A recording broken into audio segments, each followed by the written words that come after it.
Oke, bismillahirrahmanirrahim. Assalamualaikum warahmatullahi wabarakatuh. Di sini kami akan sedikit memaparkan tentang materi kami, yakni materi kelompok 6 tentang evaluasi bahasa, bentuk, tes uraian, objektif, lisan, dan juga perbuatan. Nah, untuk materi pertama yakni saya sendiri, Eva Komariah, dan ada dua orang teman saya, Ayu Sanjaya dan juga Sakdia. Saya sebagai pemateri pertama akan sedikit memaparkan tentang materi yang pertama, yakni evaluasi bahasa dalam tes uraian. Tes uraian adalah sebuah pernyataan yang membutuhkan jawaban uraian yang relatif panjang.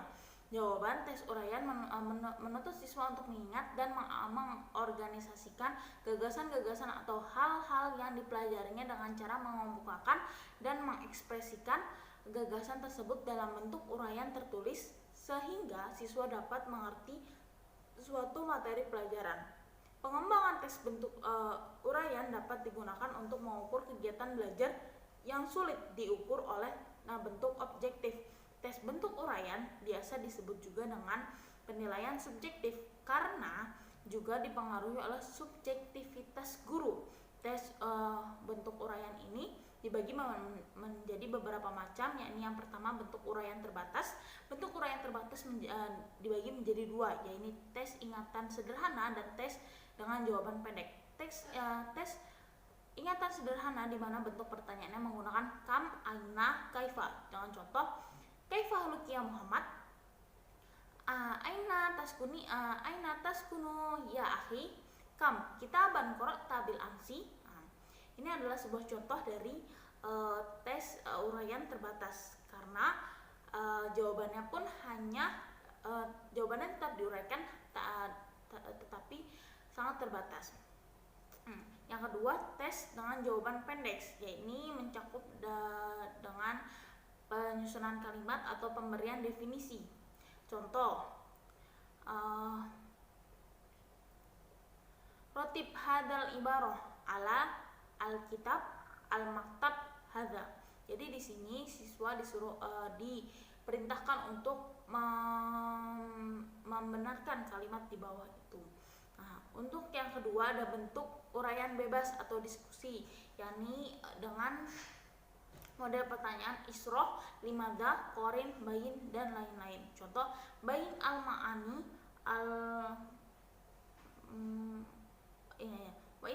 isrohi hadil ibaroh al-atiyah. Jadi di sini siswa untuk menjelaskan tentang ibaroh yang terdapat dalam soal tersebut. Kelebihan dari tes uraian ialah pembuatan soal relatif mudah, sederhana, dan ekonomis, berfungsi ganda. Pertama, untuk mengetes kemampuan berpikir dan kemampuan siswa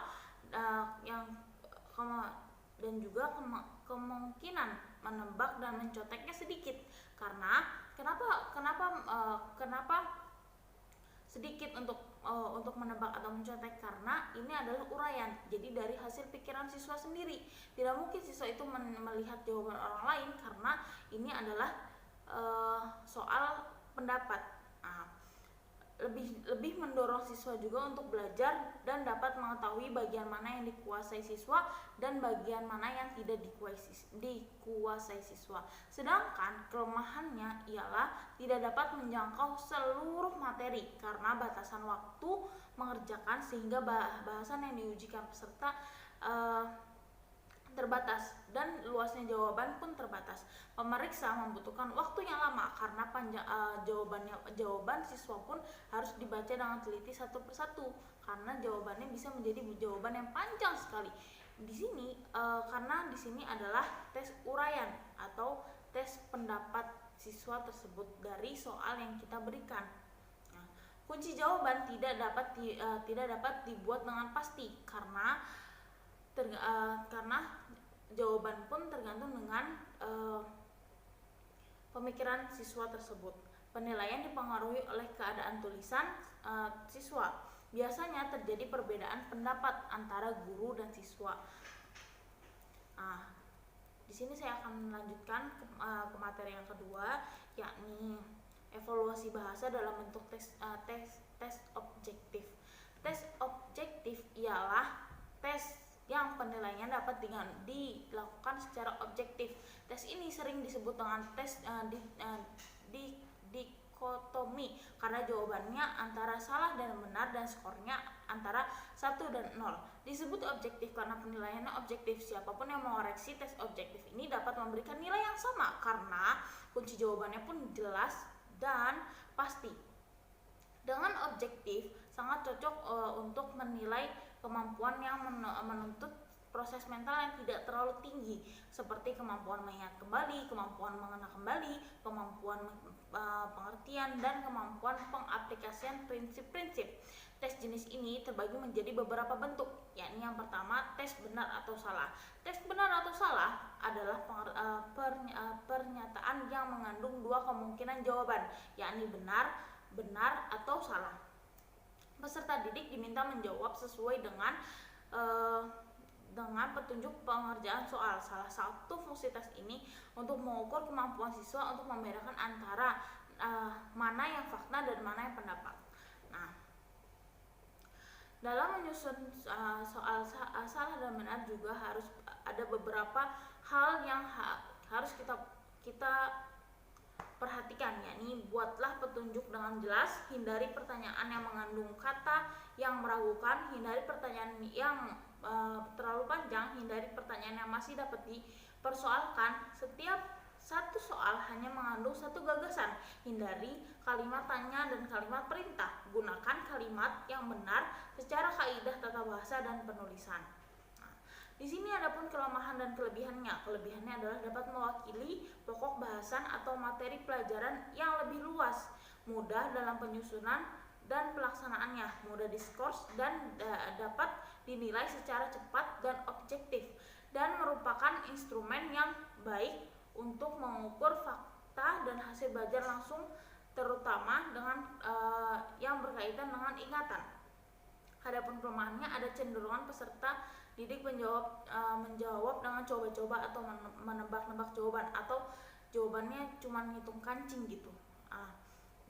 Dalam penyusunan tes memerlukan ketelitian dan waktu yang agak lama. Sering terjadi kekaburan terbatas mengukur aspek pengetahuan saja. Nah, untuk tes yang kedua ialah ada tes pilihan ganda. Soal tes pilihan ganda dapat digunakan mengukur hasil belajar yang lebih kompleks dan berkenaan dengan aspek ingatan, pengertian, aplikasi, analisis, sintesis, dan evaluasi. Soal tes bentuk pilihan ganda ganda terdiri dari pembawa pokok persoalan dan pilihan ganda. Ada beberapa jenis pilihan ganda, yaitu distressors, yaitu setiap pertanyaan dan pernyataan mempunyai jawaban pilihan jawaban, beberapa pilihan yang salah tetapi disediakan satu pilihan jawaban yang benar. Analisis hubungan antara, yang kedua analisis hubungan antara hal, yakni bentuk soal yang digunakan untuk kegiatan kemampuan peserta didik dalam menganalisis hubungan antara pernyataan dan alasan sebab akibat. Yang ketiga, variasi negatif. Setiap pernyataan atau pernyataan mempunyai beberapa pilihan jawaban yang benar, tetapi disediakan satu kemungkinan jawaban yang salah. Variasi berganda yaitu memilih beberapa kemungkinan jawaban yang kesemuanya benar, tetapi ada satu jawaban yang paling benar. Yang terakhir ada variasi yang tidak lengkap, yaitu tidak memiliki beberapa kemungkinan jawaban yang belum lengkap. Kelebihan dari tes ini ialah cara penilaian dapat digunakan dengan mudah, cepat, efektif. Kemungkinan peserta didik menjawab terkaan dapat dikurangi, dapat digunakan untuk menilai kemampuan peserta didik dalam berbagai aspek kognitif, dapat digunakan berulang-ulang. Adapun kelemahannya adalah tidak dapat mengukur kemampuan verbal dan pemecahan masalah. Penyusunan soal membutuhkan waktu yang sangat lama. Sukar menentukan alternatif jawaban yang benar-benar homogen, logis, dan berfungsi. Yakni bentuk soal yang ketiga ialah menjodohkan. Bentuk tes menjodohkan terdiri atas kumpulan soal dan kumpulan jawaban yang keduanya dikumpulkan dalam dua kolom yang berbeda, yakni yang sebelah kiri ada persoalan dan yang sebelah kanan adalah menunjukkan jawaban. Jumlah pilihan jawaban dibuat lebih banyak daripada persoalan. Bentuk soal menjodohkan sangat baik untuk mengukur kemampuan peserta didik dalam mengidentifikasikan informasi.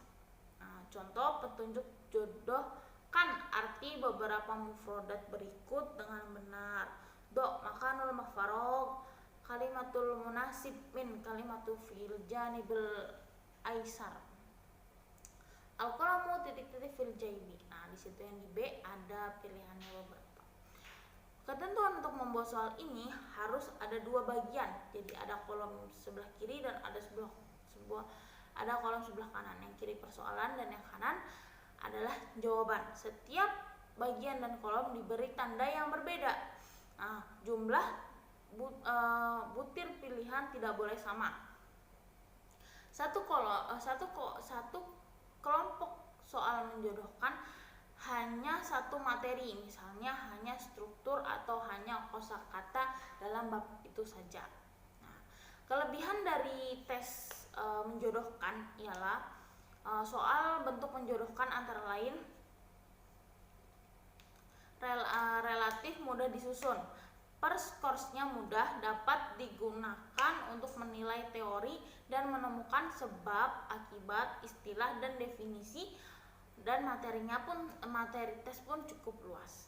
Adapun kelemahannya ialah kecenderungan untuk menekankan ingatan saja, kurang baik dilakukan untuk menilai pengertian.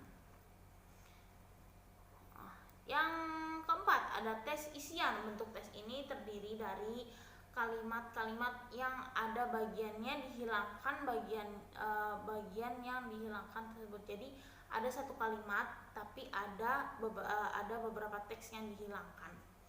Nah, contohnya fi makanil farok kalimat munasibah.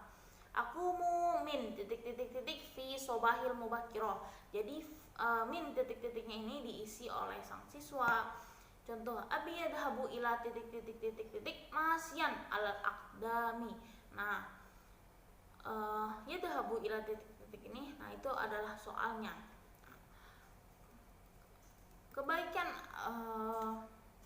Kelebihan dari tes ini adalah relatif mudah disusun, sangat baik untuk menilai kemampuan peserta didik dalam hal fakta, prinsip, dan terminologi. Menurut peserta didik mengemukakan pendapatnya secara singkat dan jelas. Pemeriksaan lembar jawaban dapat dilakukan dengan objektif. Hanya saja kelemahannya berkenaan dengan hal mengingat saja. Jika trik jawaban terlalu banyak pada soal melengkapi, peserta didik sering terkecoh. Dalam memeriksa lembar jawaban dibutuhkan waktu yang sangat lama. Nah, cukup sekian materi yang saya sampaikan. Mungkin akan dilanjutkan oleh kedua teman saya. Sampai di sini. Nah, di sini saya akan menjelaskan mengenai tes bahasa dalam bentuk tes lisan. Nah, tes lisan ini merupakan tes yang menuntut peserta didik untuk menjawab pertanyaan menggunakan lisan. Nah, dalam tes lisan ini, peserta didik dituntut untuk mengucapkan jawaban dengan kata-katanya sendiri sesuai dengan perintah atau pertanyaan dari pendidik. Nah, contoh dalam tes lisan. Nah, contohnya di sini dengan tema al-usroh. Maka pertanyaannya, man anta, min aina anta, aina taskunu, ma'aman taskunu. Nah, terus contoh lain mengenai al-usrah, yaitu hal laka usratun kabiratun. Nah, seperti itu. Maka di sini siswa itu dituntut untuk menjawab pertanyaan dari pendidik sesuai dengan kata-katanya sendiri.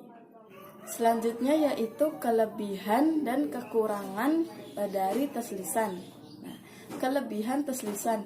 Yang pertama yaitu dapat menilai kemampuan yang dimiliki oleh siswa, sikap dan kepribadiannya. Karena di sini peserta didik dan pendidik itu saling berhadapan langsung. Kelebihan yang kedua yaitu mengetahui kemampuan siswa dalam mengemukakan pendapat secara langsung. Yang ketiga yaitu tidak ada kesempatan untuk menyontek ya kalau dalam tes lisan ini. Kemudian kelebihan yang terakhir yang keempat yaitu kelebihannya yaitu dalam tes lisan ini dapat nilainya itu bisa langsung diketahui oleh peserta didik. Kemudian kelemahan dari tes lisan. Yang pertama yaitu tes lisan ini memerlukan waktu yang relatif lama. Yang kedua memungkinkan terjadinya ketidakadilan dalam penilaian antara siswa yang satu dengan siswa yang lain. Baik, di sini saya akan melanjutkan presentasi dari teman saya. Jadi untuk pembahasan yang akan saya bahas itu mengenai tes praktek atau tes perbuatan. Evaluasi bahasa dalam bentuk tes perbuatan atau dalam bahasa Arab disebut dengan ikhtibar amali. Tes perbuatan atau tes praktek adalah tes yang menuntut peserta didik atau siswa dalam bentuk perilaku, perbuatan, atau tindakan yang lebih jauh, yang dimana peserta didiknya diminta untuk melakukan kegiatan khusus di bawah pengawasan penguji yang akan mengobservasi penilaiannya dan membuat keputusan tentang kualitas hasil belajar para peserta didik yang didemonstrasikan. Misalnya nih ya, dalam praktek hiwar atau percakapan tema ta'aruf. Nah, misalkan dalam hiwarnya itu percakapan antara Khalid dengan Ahmad. Jadi nanti peserta didik itu dia mempraktekkan seakan-akan dia itu menjadi Khalid dan Ahmad. Kurang lebihnya seperti itu. Nah, tes perbuatan juga memiliki kelebihan dan kelemahannya. Nah, kelebihan dari tes perbuatan itu ada 4. Yang pertama, cocok digunakan untuk mengukur aspek perilaku psikomotor peserta didik. Yang kedua, dapat digunakan untuk mengecek kesesuaian antara pengetahuan, teori, dan keterampilan mempraktikannya. Maksud dari kelebihan yang kedua ini bagaimana? Jadi maksudnya di sini dengan menggunakan tindakan atau perilaku, guru akan mengetahui sejauh mana siswa atau peserta didik mampu menerapkan pengetahuan teoritisnya dalam kegiatan nyata, sehingga informasi untuk penilaian menjadi lebih lengkap. Untuk kelebihan tes perbuatan yang ketiga itu tidak ada kesempatan untuk menyontek. Mengapa begitu? Karena tes perbuatan ini tidak bisa diteskan dengan cara serempak. Jadi ini ditesnya satu persatu, peserta didik satu persatu dites. Jadi tidak ada kesempatan peserta didik untuk menyontek. Kemudian kelebihan yang keempat itu guru dapat mengenal karakteristik siswa. Maksud dari dapat mengenal karakteristik siswa di sini biasanya orang itu akan terlihat bagaimananya atau karakteristiknya itu ketika dia berbicara. Kurang lebihnya seperti itu. Nah, sekarang kita ke kelemahan dari tes perbuatan atau tes praktek ini. Jadi kelemahannya itu ada 3. Kelemahan yang pertama itu lebih sulit dalam melakukan pengukuran. Nah, jadi penguji itu atau guru itu akan lebih sulit dalam melakukan pengukuran ketika kita menggunakan tes perbuatan. Terus juga penguji dituntut untuk mengadakan pengamatan terhadap kegiatan yang testi secara cermat, secara teliti. Dan ini relatif sulit untuk dilakukan, apalagi jika penguji hanya 1 orang saja. Makanya akan lebih maksimal, pembelajaran itu akan lebih maksimal apabila tidak hanya 1 penguji dalam kelas. Mungkin minimal itu 2 orang, apalagi untuk peserta didik yang masih dalam tahapan dasar. Mungkin ada beberapa kalau misalkan hanya 1 penguji dalam kelas itu, mungkin ada beberapa unsur perilaku yang tidak sempat teramati atau yang tidak terlihat oleh penguji, mungkin karena pengujinya memperhatikan teman-teman yang lainnya juga, kurang lebihnya seperti itu.